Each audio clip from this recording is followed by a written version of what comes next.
Wow, man. You ever had one of those days that's so good, everything just seems perfect? Where everything just for one day in your life comes together just right? Today happens to be November 28th, which is the day that holds a lot of relevance for me. It was a year ago to this very day that I started this channel. Not only that, but it's someone's birthday! Happy birthday, Jon Stewart from The Daily Show.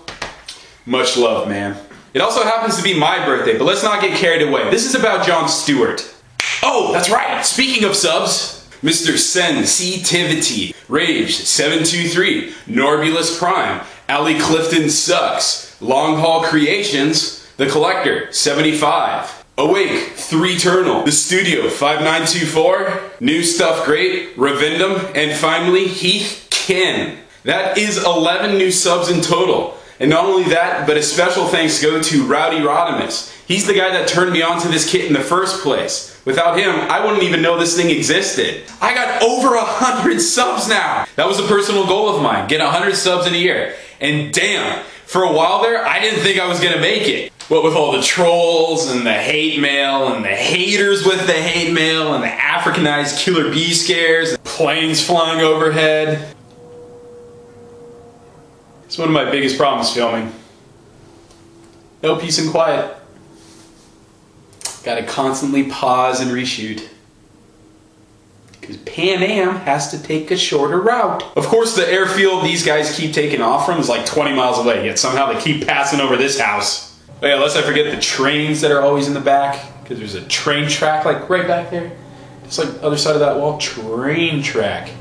Yeah, that goes on every like 5 minutes. Filming location problems. It has really been one hell of a year for me, which is why I never thought I'd get a chance to get to Kabaya Gaiacross.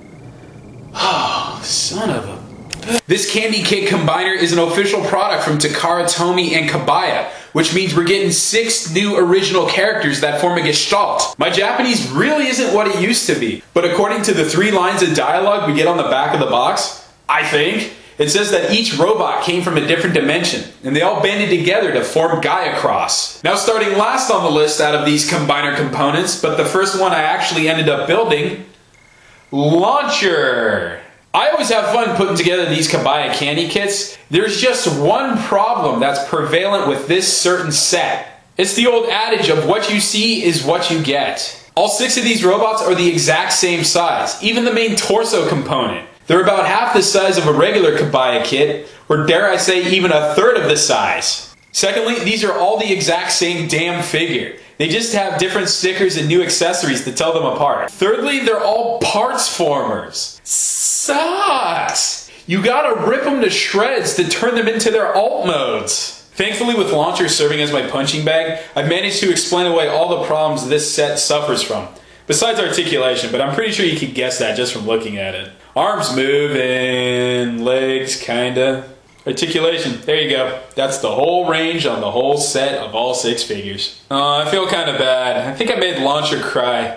Let's change him into double turret tank mode. Pretty cool looking, except for one thing. I'm holding this together with my fingers. That turret at the bottom section there doesn't stay in place like it shows in the instructions. So when I let go, so does that bottom turret. It's a bit of an oversight, don't you think? It's got post-its on the side so you can hold it in place, but on the inside of the legs, there's no ports to put it in. You're just supposed to stick it in the center there and hope friction does the job for you. Well, at least you can't run the risk of being disappointed by the ever-solid and static foot mode of the Gestalt. And now, I'm talking about Crush. Like I said before, and as you can see for yourself, exact same body type, just different arms and accessories. And feeties are different too, I guess. I really am in love with the deco these stickers give him. Looks like he's wearing a little tux or something. Only sore point might be that bone white head that's just all sculpted detailed. Why does it look like a marshmallow I find in my breakfast cereal? So when I saw those drill-shaped shoulder pads, or that lovely Rolex watch that's shaped like a drill for some reason, and the helmet backpack?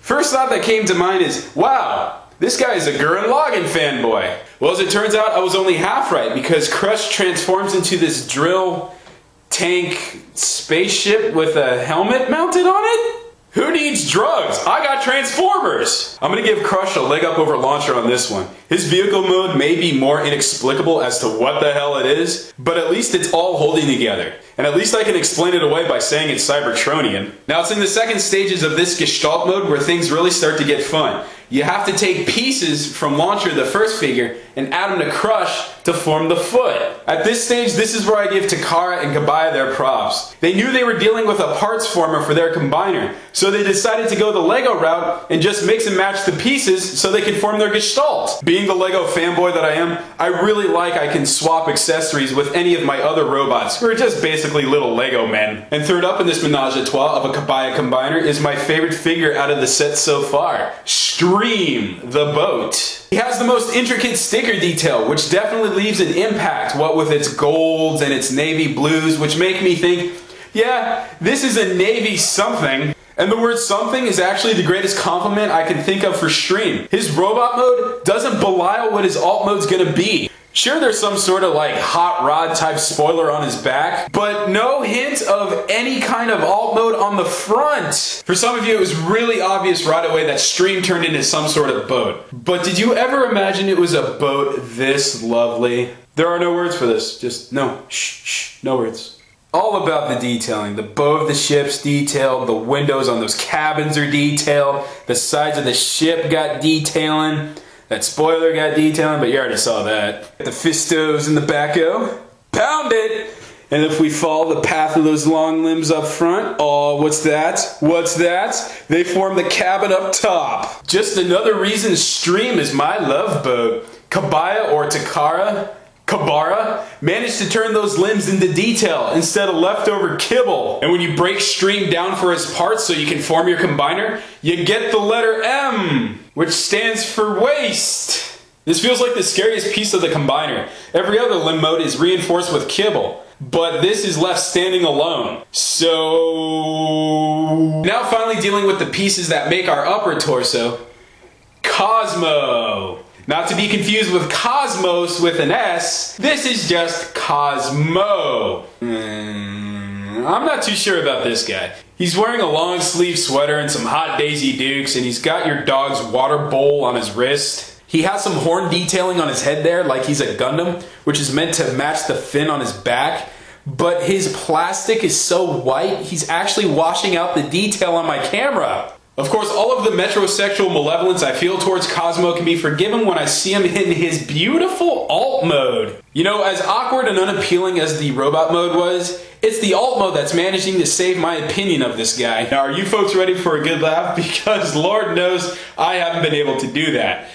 This is the limb mode for Cosmo. Your guess is as good as mine as to what this is. Now, this one is also a personal favorite of mine, really high up on the list. Flame. A big part of the reason I really like this guy has to do with the name. The Flame I'm most familiar with came from the Marvel Comics in the 80s, who was a mad Autobot scientist tank that either looked like Hot Rod or a pinata. It is unfortunate this guy doesn't end up nearly as epic as the last guy, but this Flame still manages to be all around awesome nonetheless. Big old pointy shoulders like a German helmet. Ladder on the back that's actually the only articulated accessory. Now this is very cool. Flame is just another beautiful example of an alt mode done right. He looks like Flame Convoy in Legends form. And the fact that, once again, that's articulated, even better. If these little stickers for wheels actually rolled, this would be a perfect figure. But I have no gripes other than that. I could leave Flame in his alt mode forever. It's just that good. And once again, through no fault of Flame's own, he turns into a what the hell are you? Oh yeah, I know he's supposed to be an arm, but what the hell are you? And finally, moving on to the very last figure in the set, the keystone of our combiner, Jet. And might I just say about this guy, Jesus Christ, those feet! How are you not a leg with appendages like that? So besides the shoe size to rival Shaq, this guy ain't bad deco-wise. He's kind of got the same thing going on that Flame does, only he doesn't quite pull it off as well. This guy has to carry around the cockpit section of a jet on his back, so it looks like maybe it can give him some extra propulsion. But other than that, wow, these proportions! Just look at what this poor bastard has to endure to be the team leader. Does this mean his alt mode's any better for it? Yeah, not quite. The problem with Jet is everything is out of proportion. Getting things to tab together can be kind of harrowing, especially when everything is rubbing up against each other or doesn't want to fit at all. So my mashup of misaligned pieces is the best I can do, unfortunately. Please save this figure torso mode.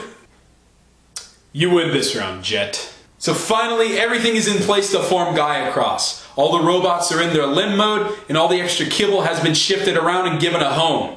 Now let's merge. Autobots, transform!